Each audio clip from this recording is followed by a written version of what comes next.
اور 140 bank accounts استعمال ہو رہے تھے اس سارے دھندے میں، اور اس میں سندھ بینک جو مراد علی شاہ نے بنائی اپنی کرپشن کے لیے تھا وہ اس میں سب سے آگے تھا، اور باقی اومنی گروپ والے تھے، ان کے جو بینکس ہیں اور باقی جو بینکس ہیں وہ سارے اس دھندے میں ملوث تھے۔ نیب کراچی کا یہ کہنا ہے کہ جو وہ 140 بینک اکاؤنٹس میں جاتے تھے، 80 بندوں کے نام پر یہ اکاؤنٹس بنے ہوئے تھے، وہاں سے پھر یہ جو سندھ کی سب سے بڑی سیاسی شخصیت ہے، ابھی نیب نے صرف اتنا لکھا ہے کہ سندھ کی سب سے بڑی سیاسی شخصیت کے فرنٹ مین کے اکاؤنٹ میں وہ 140 اکاؤنٹ سے پیسے آگے ٹرانسفر ہوتے تھے۔ یہ ہے دھندہ آصف زرداری کا، یہ ہے دھندہ بلاول ہاؤس کا، یہ ہے دھندہ مراد علی شاہ کا۔ انہوں نے اس طریقے سے کروڑوں روپے کی کرپشن کی ہے، اور یہ آج پی ڈی ایم کے سامنے آپ کو نظر آتا ہے۔ یہ کیوں نہیں استعفے دینا چاہتے؟ یہ اپنے ہاتھ سے سندھ حکومت جانے ہی نہیں دیتے۔ 18ویں ترمیم کے ذریعے انہوں نے سندھ اپنے قبضے میں کیا، سندھ کی حکومت، انہوں نے کہا کہ ہمیں نہیں چاہیے وزارت عظمیٰ، ہمیں نہیں چاہیے صدارت کی کرسی، ہم اگر سندھ کو ہی بچا لیتے ہیں تو بڑی بات ہے، کیونکہ سندھ سے ہم نے سندھ کے لوگوں کا، سندھ کے خزانے کو لوٹ کھانا ہے، اور ہم سے کوئی پوچھنے والا تو ہوگا نہیں، اور ہم کسی کو جواب دہ بھی نہیں ہوں گے۔ 18ویں ترمیم جب بھی وفاق ہم سے سوال کرے گا، ہم ان کے سامنے 18ویں ترمیم لے کر آئیں گے، اور وہ 18ویں ترمیم کے ثمر کھاتے کھاتے کھربوں روپے کی کرپشن کر گئے ہیں۔ اور وہ کرپشن میں ملوث کون ہے؟ سندھ کی سب سے بڑی سیاسی شخصیت۔ اور آصف زرداری کے بغیر مجھے ایمانداری سے بتائیں کہ کیا یہ کام ہو سکتا ہے؟ کوئی اور کر سکتا ہے کسی کی مجال کے کھربوں روپے ہڑپ کر جائے؟ یہ کھربوں روپے تو یہی لوگ ہڑپ کر سکتے ہیں۔ تو یہ اسکینڈل سامنے آیا ہے، اور اس اسکینڈل کے حوالے سے نیب کراچی نے اب چیئرمین نیب کو خط لکھا ہے۔ انہوں نے کہا ہے کہ ہم نے 30 لوگوں کے بیانات قلم بند کیے ہیں، وہ جعلی اکاؤنٹس تھے، وہ لوگ اس میں ملوث نہیں تھے، اور یہ ملوث کوئی اور تھا، اور کوئی پیسے تھے، اور اس کے لیے ہمیں محکمہ خزانہ کے جو سینئر افسران ہیں ان کو بھی شامل تفتیش کرنا ہے، ہم نے جو اکاؤنٹس ڈپارٹمنٹ ہے اس کے لوگوں کو بھی شامل تفتیش کرنا ہے، ہم نے چیف سیکرٹری کو بھی شامل تفتیش کرنا ہے، ہم نے جو سیکرٹری سی ایم ہے اس کو بھی شامل تفتیش کرنا ہے، جو پرسنل سیکرٹری ہے، اور ہم نے یہ سارا کام کرنا ہے۔ اس کے لیے ہمیں اجازت چاہیے ہوگی انکوائری کی، تاکہ ہم انکوائری کر کے اس معاملے کو منطقی انجام کی طرف لے جائیں۔ تو یہ ایک نیا اسکینڈل ہے جو ہوش ربا اور چونکا دینے والا ہے، جو سندھ حکومت کا کارنامہ ہے۔ اب دوسری طرف یہ کیا آپ سندھ حکومت کی ایک بات سنتے ہیں، اس سے بڑھ کر ایک اور بات سامنے آ جاتی ہے، اور وہ کیا ہے؟ وہ ہے اسلحہ لائسنس کا جو معاملہ ہے۔ 10,000 اسلحہ لائسنس بانٹے گئے ہیں 2020 میں۔ 2020 میں 10,000 اسلحہ لائسنس بانٹے گئے ہیں، اور اب ایک نئی درخواست سامنے آئی ہے، محکمہ داخلہ سندھ کو درخواست دی گئی ہے، اور اس میں ایم پی اے ہیں شمیم ممتاز، ان کو کہا گیا ہے کہ ان کو جو ہے وہ 140 اسلحہ لائسنس فوری طور پر جاری کیے جائیں، اور ایک اسسٹنٹ ٹو سی ایم سندھ ہے جوید نیاب لغاری، ان کو 218 لائسنس جاری کرنے کے لیے محکمہ داخلہ کو لکھ دیا گیا ہے کہ بھئی 218 اگر سی ایم کا سیکرٹری اس کو چاہیے اسلحہ لائسنس، اور 118 ایک ایم پی اے کو چاہیے، تو یہ کیا کوئی غنڈہ گردوں کی فورس بنا رہے ہیں؟ یہ کوئی اپنی ملیشیا بنا رہے ہیں؟ یہ کوئی اپنا عسکری ونگ بنا رہے ہیں؟ کیا اب ان کو وہ رو انوار اور عزیر بلوچ سے ہٹ کر کو اپنا ونگ بنانے کی ضرورت پڑ گئی ہے؟ اور یہ جو 10,000 اسلحہ لائسنس ایک سال میں بانٹے گئے ہیں، یہ کون لوگ ہیں؟ عام آدمی کو تو نہیں دیا۔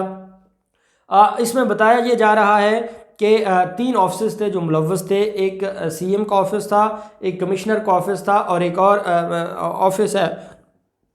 اگر سی ایم آفس میں کوئی جاتا تھا اسلحہ لائسنس بنوانے کے لیے، وہاں 25,000 روپے رشوت دینی پڑتی تھی، 25,000 سے آپ کو اسلحہ لائسنس مل جاتا تھا۔ کمشنر کے آفس جاتے تھے، وہاں 35,000 روپے آپ کو دینے پڑتے تھے اور لائسنس بن جاتا تھا۔ ایک اور دفتر کا ذکر آتا ہے کہ 40,000 روپے دے کے وہاں سے بھی اسلحہ لائسنس بن جاتا تھا۔ یہ مختلف ریٹس بنے ہوئے تھے، اور دن رات یہ دفتر کھلے ہوتے تھے، رات کے 12 بجے تک جو ایجنٹس تھے وہ جا کے اسلحہ لائسنس بنوا لاتے تھے۔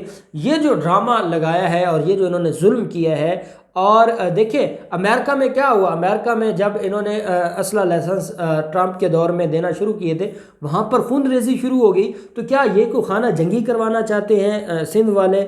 کیا ان کو یہ لگتا ہے کہ جب آصف زرداری دوبارہ جیل میں جائے گا، یا ان کے خلاف بڑی یہ جو کھربوں روپے کی کرپشن کے معاملات ہیں یہ سامنے آئیں گے، تو اس کے بعد کیا یہ کوئی جنگ شروع کر دیں گے؟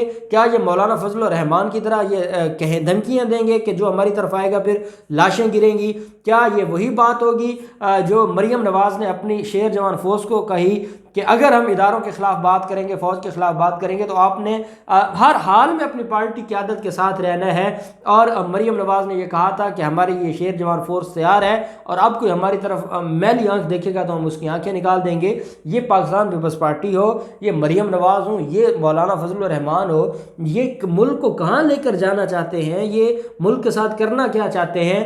اب مراد علی شاہ کو دو جواب دینے پڑیں گے۔ یہ پوری قوم اب اس بات پر ایک ہو گئی ہے، جو ان کی جمہوریت کا ڈرامہ تھا وہ تو بند ہو گیا، ختم ہو گیا، لوگ اب اس پہ بلیو نہیں کرتے۔ لوگ پوچھتے ہیں کہ یہ 10,000 اسلحہ لائسنس کس کو جاری کیے گئے، یہ دو آپ کے ایک ایم پی اور ایک آپ کا جو سیکرٹری ہے اس کو یہ 218 اور 140 لائسنس کیوں چاہیے، اور تیسرا یہ جو 2 خرب 31 ارب اور 45 کروڑ روپے کی کرپشن کا جو دھندا ہے اس کا جواب دیں۔ اس کا جواب نہیں دیں گے تو پوری قوم آپ کے خلاف کھڑی ہوگی، اور انشاءاللہ اب آپ لوگوں کا ٹائم پورا ہو چکا ہے اور اب آپ کی اگلی منزل جو ہے وہ جیل ہے۔ اللہ پاک پاکستان کا حامی و ناصر ہو۔